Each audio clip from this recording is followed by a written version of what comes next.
আসসালামু আলাইকুম ভিউয়ার্স, আজকে আপনাদের সাথে একটি খুবই গুরুত্বপূর্ণ এবং 1 মিনিটেই কিভাবে আমরা ফাইন্ড এবং রিপ্লেস এর কাজগুলো শিখতে পারি সেটা দেখব। ফাইন্ড কি? আমরা যদি কোনো কিছু খুঁজতে চাই আমাদের বড় একটা ডকুমেন্টের মাঝে, ধরি আমরা এই যে বিজনেস যে লেখাটা আছে এই লেখাটা আমরা এখন খুঁজবো।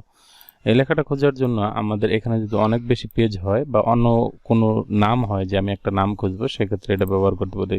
সেক্ষেত্রে আমরা ফাইন্ডে ক্লিক করব। ফাইন্ডে ক্লিক করার পরে বিজনেস আসে পেস্ট করব। এখন দেখেন এইখানে যতগুলা হলুদ চিহ্ন আছে সবগুলাতেই কিন্তু দেখা যাচ্ছে যে হলুদ চিহ্ন হয়ে গেছে। বিজনেস যে লেখাটা আছে সেটা তো হলুদ চিহ্ন হয়ে গেছে। এইভাবে আমরা এটা ফাইন্ডের কাজটা করতে পারি। আরেকটা হচ্ছে রিপ্লেসের কাজটা কিভাবে করব? আমরা রিপ্লেসে ক্লিক করব।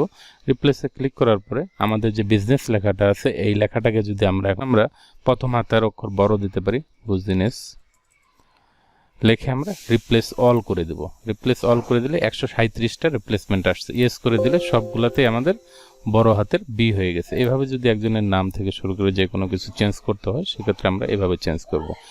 আরেকটা বিষয় হচ্ছে আমরা বাংলাতে এখন কিভাবে চেঞ্জ করব। বাংলাতে চেঞ্জ করার জন্য আমাদের যে বিষয়টা করতে হবে সেটা হচ্ছে, যেহেতু শুটুনিএমজি কম্পিউটার চিনে না বা বুঝে না, আমরা বাংলা লেখার ক্ষেত্রে ফাইন্ড করার ক্ষেত্রে আমরা একটা কাজ করব, যেটা হচ্ছে যেহেতু বাংলা ফন্ট কম্পিউটার বুঝে না, ইউনিকোডটা ডিটেক্ট করতে পারে, কিন্তু শুটুনিএমজি দিয়ে আমরা যেটা লিখি সেটা কম্পিউটার ডিটেক্ট করতে পারে না। সেজন্য আমরা কি করব, যে লেখাটা আমরা ফাইন্ড করব সেই লেখাটা আমরা কপি করে নিব।